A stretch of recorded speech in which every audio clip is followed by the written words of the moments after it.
everybody, welcome to round number 16 of 20 of season 6 of the Sunoco Elite Series. We are here back at Karjala Raceway. It's a cloudy day here in Finland. 21 laps around one of the more hyped up races of the season. It's a very popular track, one of the fan favorite tracks on the schedule. Karjala Raceway has definitely been home to some interesting action. And it's all because of the chicane, which caused some problems in practice, and we'll talk about that in just a moment. On pole position is Philip Scott.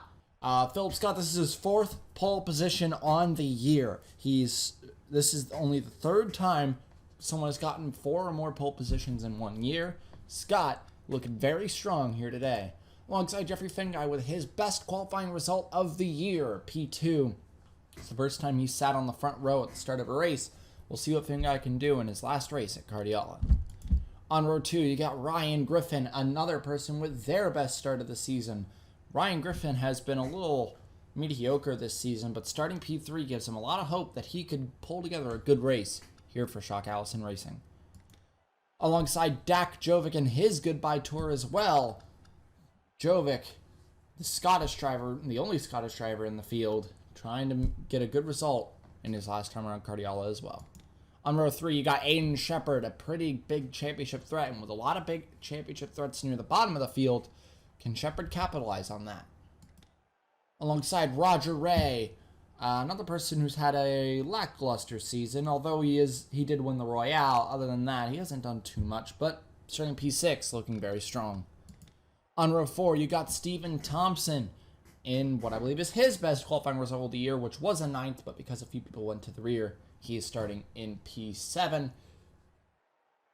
Overall, pretty good for Stephen Thompson.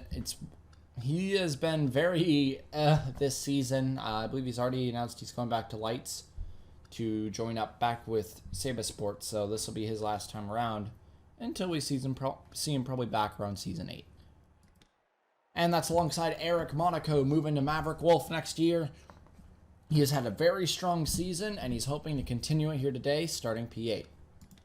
On row 5, you got Jack Benyako, who was involved in 2 practice crashes, but was able to get the car fixed, did not go to a backup car, and he is here on the grid, starting in P9. And that's alongside Carson Bowers, who is already out of championship contention coming into this race. It sucks to see how far he's fallen in the last few years, and Bowers just got to pick himself up and try to do better next year, but he's got to finish this year out. Like I said, a few people were involved in incidents. PJ Karenko will start from the very rear of the field, dead last after his practice crash with Julio Cesar. Cesar also was involved in a practice crash with Jack Benyako, and is actually being given a penalty for this race. Since he was already going to the rear, they did not penalize him on his starting position, which means he is 3rd to last. But they are talking about a possible 10-point penalty at the end of this race, which could be huge when it comes to him trying to climb through the field in this championship hunt. Although it may become more or less as time goes on. We are still not 100% sure on the penalty, but it will be announced later post-race. And along with William Duncan, who qualified up in P8, but sadly had to go to a backup due to a mechanical issue in practice. Just couldn't get the car fixed. So Duncan, starting near the rear, he looked very strong here last year, and he looked very strong in practice. I fully expect William Duncan to climb through this field and at least get a good position near at least midfield. Talking about championship contenders, also near the rear, Scott Roush is back here. John Arndt's back here. Paul Jackson's back here. Max Anderson's back here. William Brock's back here. And Roman Rahel's back here. All of them all trying to work through the field to get to the front. But 10 seconds to go left. Philip Scott has been absolutely on the ball when it comes to qualifying this year. We'll see if he can keep it up. Here is your command in Finland. Drivers, start your engines! Cars are fired up and ready to go. Philip Scott, for the 4th time this year, will be the leader as we start the race here in Karjala. We're green in Finland. And what a start out of Ryan Griffin on row 2. Griffin challenging FinGuy for second. Maybe first for Scott? No. Scott will lead it into 1. FinGuy and Griffin side by side as they go into 2. Ryan Griffin was your practice winner. 3rd in qualifying. One of the strongest guys in the field right now. And he's the guy to watch out for. If I'm correct, FinGuy was 2nd fastest in practice. These two are the big titans here today. But Griffin will clear FinGuy for 2nd. How did some of your championship contenders get off? And how did Duncan get off? Duncan got off really well. He's already moved up about 3 spots. Because now he's got to search through the pack. But the problem is you don't want to be in this part of the pack when we go into the chicane. The chicane is a really big trouble spot. And it's going to cause some issues. Everyone trying to get into a single file line because they all know that you don't want to be side by side in the chicane. Duncan gonna risk it as he dives down the inside of Kieran Mulcher. Jackson's in a 2 wide. That's dangerous. No, everyone is able to solve it through, I think. No, Ron Anderson! Max Anderson's around! Oh, Gerard. A lot of people had hope for Gerard to get a win sometime this year, and that's going to immediately destroy his hopes of getting a win here. Come to the end of lap 1. Philip Scott is your leader. What happened to Iran? Iran and Anderson would be battling coming into the chicane, and Anderson would clip him going a little too quick into the corner, and would send them both into the inside wall and would send them around. Hurley, Mulcher, and Roush would be involved. That is huge for Roush's championship. That is huge for Anderson's championship. He has had 5 straight top 5s. And this is where the streak finally ends for Max Anderson. It was a great start to the International Tour, but everything comes to an end eventually. Bad luck for Anderson and bad luck for Iran. He's had a good streak going as well. Roush is in the pits. Duncan, though, still on the hunt. Now he's thinking about Halleck here, while Jackson's also on the hunt. He's trying to move past Fitzwater. It looked like he lost a few positions on the start, but he's making them back. Look at Duncan. Very confidently sending it into the corner on Halleck. Halleck, winner in Japan. Not a good start for him. He actually was last in qualifying, but it was pushed up 3 positions because of the 3 people going to the rear. But Franco and Caesar were caught up in that incident. Neither of them were damaged, but they were caught up in it, which is really hurting them, but I think Duncan's fine with where he's at.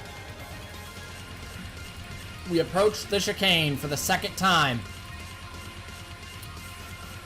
It is still Philip Scott, your leader, as he comes through the chicane very smooth for all the guys at the front.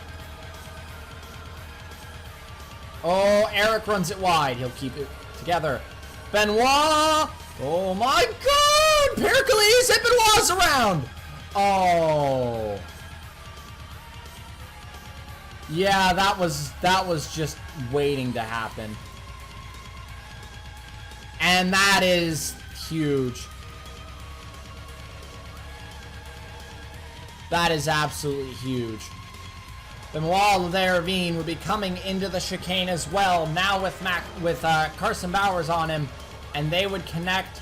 They'd save the car, but Bowers would run wide into Pericles and would send Irvine right into the inside guardrail, and Brock would tag them as well. That is a huge championship contender.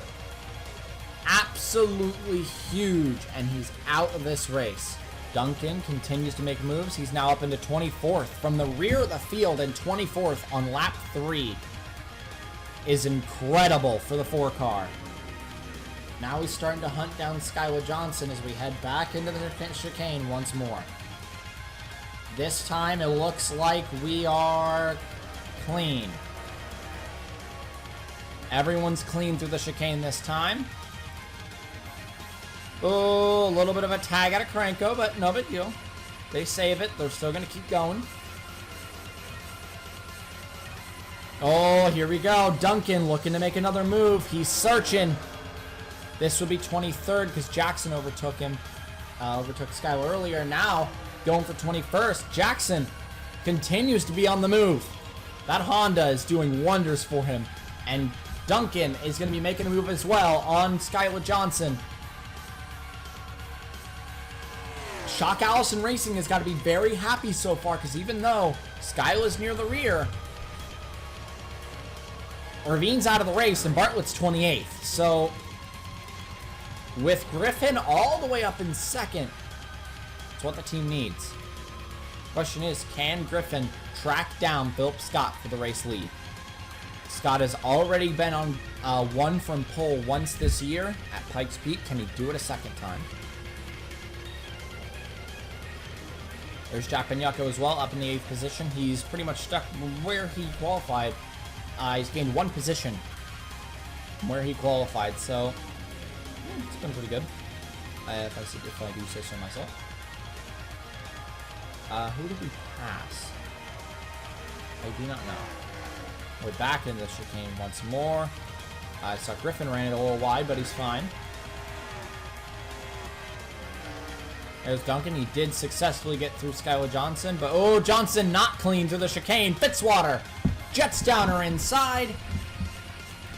And Caesar runs it wide as well. Already most likely an incoming points penalty. So he doesn't want to struggle here, but Fitzwater moves into 24th as Caesar continues to struggle. It looks like Jeffrey Finguy's starting to get sick of watching Griffin not be able to track down Scott. And it looks like maybe Finguy's trying to take it into his own hands as he's closed the gap down to the 6 car.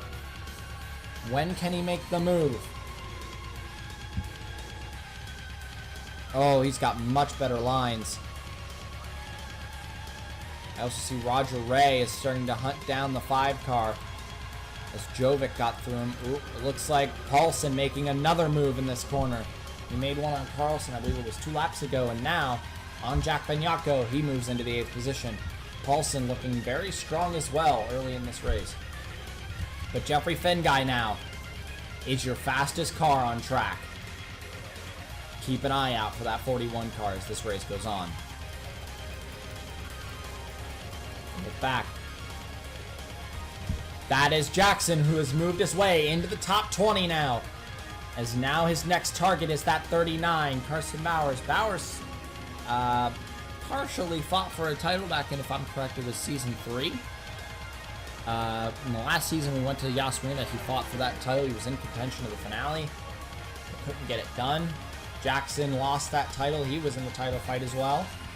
So it's been a while since these two have fought, but Bowers not fighting for a title right now, as his season has been nothing short of abysmal. But Jackson now, he has been on fire today as well. He's been one of your quickest guys on track. And once again, here comes another move from Jackson. He hunts the rear end of the 39. When's he going to make the move? Here he goes. Jackson down the inside for 19th now. Now that he's in the top 20, now his goal is to get through the top 20. But it's a long ways to go if he wants to win this race. But to say it's impossible would be wrong. He's only 13.5 seconds off, which seems like a lot. But with how races have been this season, I would not be surprised if something crazy happened and Jackson ends up fighting for this win. Duncan making the move around the outside of Hans Windhelm. That's the move for 21st. Duncan, whenever Jackson makes a move, oh my God! Jackson! Oh no! Paul Jackson! I think that was a major mechanical issue. Something just happened in the 10 car. He's very slow. And what was so far a magnificent race for the 10 car, and what could have been a great points finish from a low qualifying result, is going to spell disaster. Honda, something's going on with you. They've had troubles this season with reliability, mainly in practice sessions. Jackson's had issues in practice. Rose had issue in practice. A lot of people have had practice reliability when it comes to this Maverick Garage. But Jackson's already had a mechanical issue strike during the race, and this is the second time it's happened. Bad luck for your points leader, Paul Jackson. We did not catch it, but on lap 7, Jeffrey Finguy would finally get the nose under the 6 car and would finally start making a move on. Jeffrey Finguy would take back his second place pretty easily as he went on to lap 8. As we're now on lap 9, middle of lap 9, Jackson. Huge mechanical issue. Going to really benefit some people in this title fight. But what that also did was, because of the mechanical issue, Duncan just jetted around the outside of Bowers when he had the chance, and that's him moving up into 19th. So far today, like I said, anything can happen. We just saw it with Jackson. But so far, Duncan's shown a lot of speed, but his pit crew was what hurt him last year. Could he finally get a good race here at Karjala? He said that this track has haunted him through his career. We'll see what he can do here this year. He's right now 19th. It is a long ways to go. Here he comes. Cordell Paulson looking to make another move. He made one on Carlson, made one on Jack Binyako. Not going to make it on Jovic. And it looks like Carlson is maybe going to have something to say now. He peeks down the inside of the 42 of Cordell Paulson, making the move back on Paulson. This is for P8. A Log's making a move with Aron down. He needs to pick up the torch for the team. And he's doing it pretty well. Right now on P13, battling for P12 with Vince Freeze. Not too bad so far. Finguy is quick. He's quicker than Scott. Could we see Jeffrey Finguy try to get his second win on the year? Finguy has never won at a road course in his career. 2 speedways and a super speedway win. But nothing coming out of a road course. Right now, he is looking in a stronger position than he ever has at a road course, but he needs to hunt down that 80 car. Here we go. 18th now. Another move on the board for the 4 car, and down the inside of Vance Caldwell. Up into P17, or P18. Next on his list shouldn't be someone too difficult to get through, and that'll be Laughter Stucco. Look at this. Roger Ray now putting the pressure on. He is your fastest guy on track by 0.3 of a second. He is really quick. And now he's reached the back of the 6 car. Very tight line. That was a very good last corner. He'll jet down the inside of the 6 car. And Roger Ray, the disruptor, up into 3rd, into a podium. He is very quick right now. Oh my God! What is that pace? This is a side of Roger Ray we have not seen before. And it's a side I'm very excited to see as this race goes on. How much more progress can he make? Could he potentially go for a win? It'll be his first full points win in his career, since he has 1 career win coming in the Royale this year. Let's see what Ray can do. He's looking strong right now. But Scott continues to hold the lead. But once again, Finguy has been consistently just a little bit faster per lap. But right now, Ray is over half a second a lap quicker. Ray is looking very fast at this point in the race.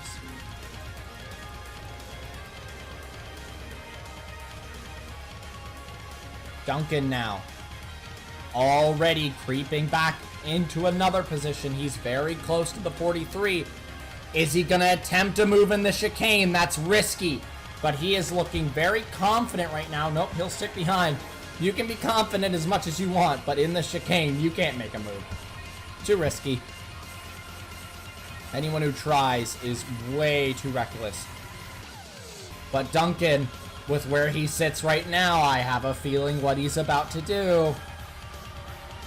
Here he comes. No, there's no stopping him, Breeze. Up into 16th now. He's making a move a lap now. Every lap, he seems to be making a move. Ooh, very interesting line there. That was an interesting line choice. Out of the 4 car.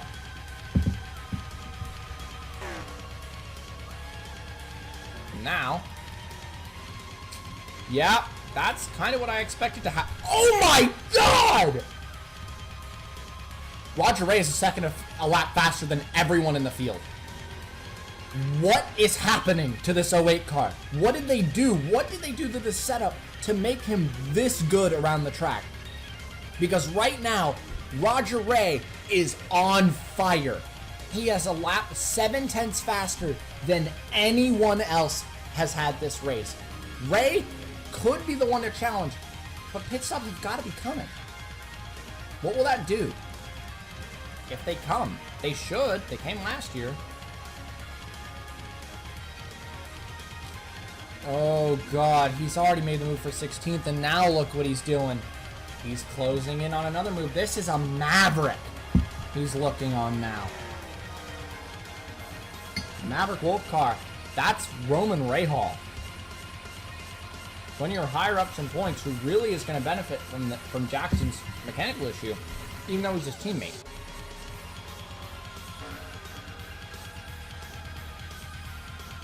I think Ray's started to slow down now. No. No, he's still the fastest guy on track. It's ridiculous. Scott's starting to pick up his pace. I'm not sure if anyone can catch Scott. Scott may lead this from start to finish.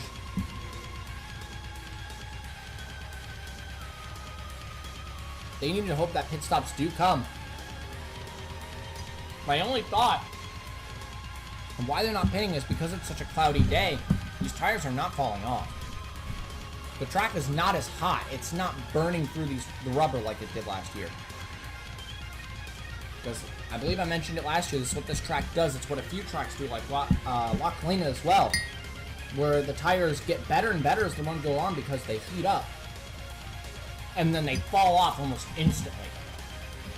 But if we're in a weather condition in which it's really hard to get these tires really hot because the track's not that hot, then is that going to actually give them enough speed or enough durability to make it to the end of this race?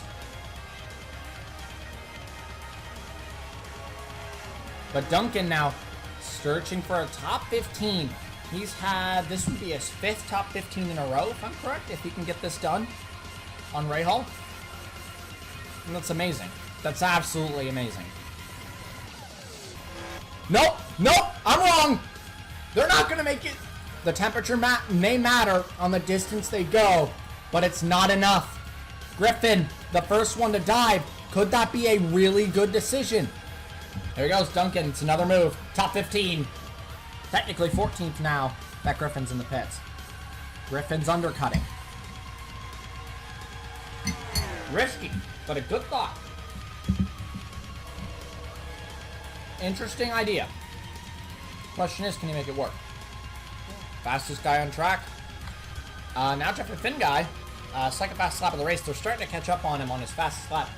I think Ray's tires just heat up a lot quicker. He was able to get them up to the full temperature a lot quicker, which means that if they're up to full temperature, you know what's about to happen. The tires are getting ready to fall off. Wow, Thompson, that's quick. For a Monaco Dynasty, a 136.5 around here is 4th fastest of the race. To pull that in the Monaco Dynasty is really impressive. Kudos to Thompson, that's very quick right now. Duncan, the question is, do you want to stay out a little further and come in, get fresh rubber? Because here's the thing. I don't think Griffin's strategy's gonna work. I think the overcut's better. Because their tires are already heated up. If they can keep them alive until the fall off, and maybe go an extra lap, that'll aid them so much. What is Duncan going to do, though? Uh-oh. Finn guy got a little loose. Scott's calling it. Who's not? Finn guy's not. He's gonna overcut it. That might have just won Finn guy the race. Scott is in. Who else? Jovic's calling it. And here comes William Duncan.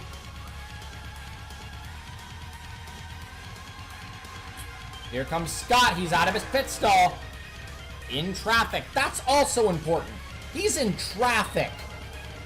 With cold tires. What do you do, Scott? That might have just costed you the race.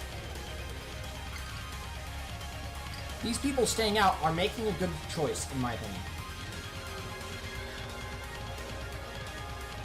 Stretch it. Keep stretching it. I think now, the majority of the people will come in.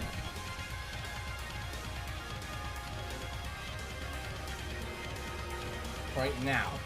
So, now the battle between Finn Guy and Ray is on. Ray was your quickest guy for a very long time, but now Halleck has your quickest lap. Ray's still your second quickest. Thompson's your third quickest. What are you doing? The Finn Guy's the guy to beat right now. As we come in, who's in? Is everyone in? Are we just going to see everyone call it down pit lane? Finn Guy and Ray are in. Who stretches it another lap, if anyone? Shepard, not going to risk it. Thompson, not going to risk the fall off. Carlson! That was a very good choice, Carlson. Rose in. Or Rose out. And Duncan continues to stay. They are risking the fall off. But if they've conserved their tires enough, they know what they're doing.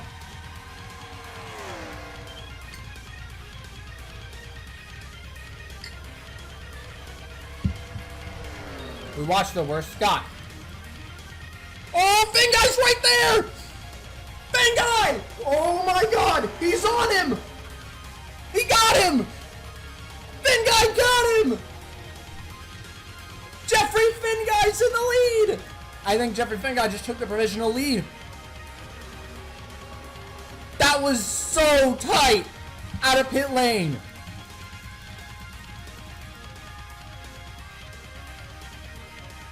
Let's watch this again. On board, Jeffrey Finn Guy coming out of the pits. He's watching his mirror. He sees who's coming. He's right there. Scott hits him. They tussle through 1 and 2. Scott tries to retaliate back on the outside, runs it wide, and Jeffrey Finn Guy, new leader, what I think should be new leader here in Karjala. What an in-lap and what a pit stop for Jeffrey Finn Guy to make up that gap and take it away. While on the other side of things, here's Ryan Griffin, the major undercutter. Look where he is. Nowhere. Ray. How did Shepard jump Ray? Oh, this is going to get really interesting coming into this pit cycle. Oh, this is going to get really interesting. And one thing is, Duncan may have just made an amazing call.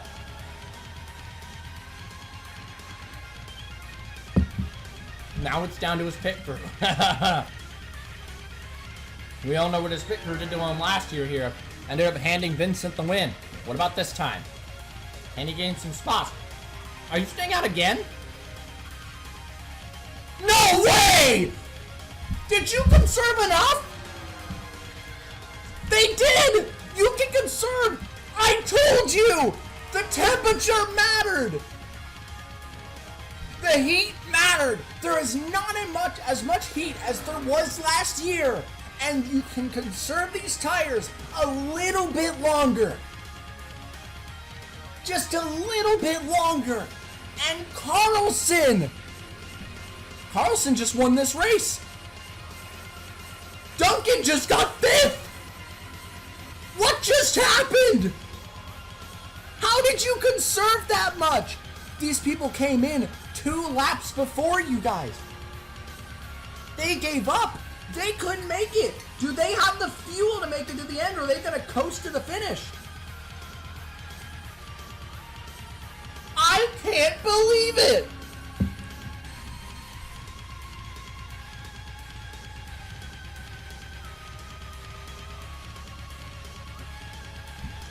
Some people in the field had the idea that you could go to the end without stopping, and they conserved. You can see now, Carlson's pushing because he knows he has enough. Last corner, I can't believe it! In an insane strategy, William Karlsson Jr. is gonna win in Finland! Second career win, first win for Rank C, Karlsson wins!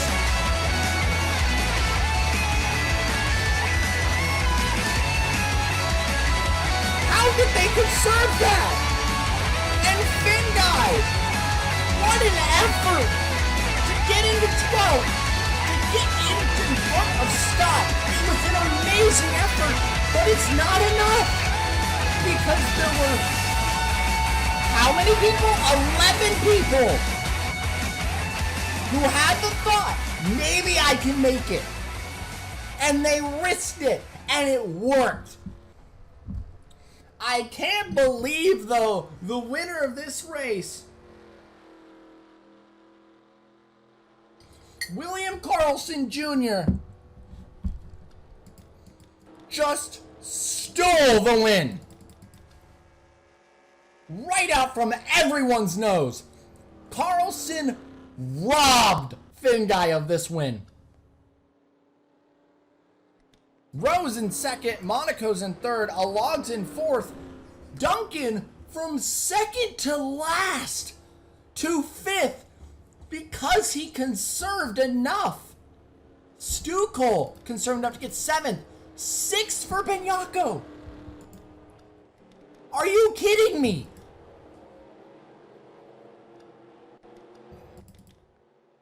Eric's out of fuel! Alog's out of fuel! They just ran out! Rose out! Karlsson's out! Everyone's out! They're all out of fuel! They just barely made it! And now look at them! Duncan! Oh no! No, it's Nashville all over again!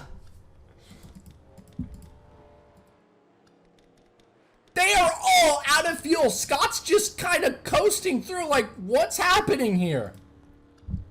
Caesar still got fuel, but no one else does. No one else has fuel in the car. Except for the guys who pit. They were that close to being out of fuel.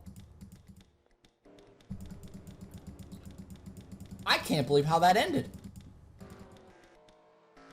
There is no one on track with fuel who didn't pit. Eric is completely out and he's at less than 20 miles an hour. Alog's almost out of fuel. Jackson, no points. That's disappointing. They ran out of fuel in pit lane! Oh my god, what a disaster at the end of the race. What? I can't believe that just happened. I guess congratulations to Karlsson. William Karlsson Jr. wins at Karjala because the temperature was able to give them enough to make it to the end. I can't believe it. Congratulations to William Karlsson Jr. as the first Rank C winner this year. Let's go look at your finishing results. And so on fuel mileage, William Karlsson Jr. takes the win here at Karjala in a crazy finish. Rowe in second, Eric Monaco third, Alog fourth, Duncan fifth, Alex Benyako. What a finish in sixth, Stu Cole seventh, Caldwell eighth, Bowers ninth, and Hans Windhelm round out your top 10. I don't even know what to say. 11 people were able to tough it out. 12, because Caesar's here. Caesar still has a penalty incoming, which, again, will be talked about post-race. So keep an eye on the Discord for that. Because of that, Anderson still scored points. The whole pit stop conundrum didn't affect the rear of the field very much. At all. Jackson, no points. That sucks, man. Just got a big points lead back, and now there's no points to his name this race. But we're looking Shepard 15th, Scott 13th, Ray Hall 22nd, Brock out of the race, Roush in 34th with a ton of damage, Anderson in 30th. So it wasn't too big of a disaster for him. In fact, all this race did was gave Eric Monaco the relief that he needed. Duncan got relief that he needed. Benyako continues to hunt for owner's points for Red Stallion next year, which, if Red Stallion gets owner's points in that 20 car, that'll be incredible. And Dan Bartlett, through all that, scores 11th. Because if anyone knows how to run strategy at a road course, once again, Bartlett. But congratulations to William Carlson Jr. I don't even know what to say about that. That was both amazing and a shit show, and I loved it, and it was funny as hell. But congratulations to William Carlson Jr. Next time, we're heading out to France. It'll be Paris, Autodrome de Paris. Expected to be its last time, maybe. We've said that before, though, so you never know. There's talks about Rockingham coming back in Season 7, so Paris has got to put on a show if they want to give us a good... get them back on the schedule next year. But this was something Monarch needed to go after rank B. Something Rowe needed for his title, Eric needed for his title, Duncan needed. And going into Paris, we'll see if they can keep momentum up. Congratulations to William Carlson Jr. somehow getting the win, and we will see you all in Paris. Ciao.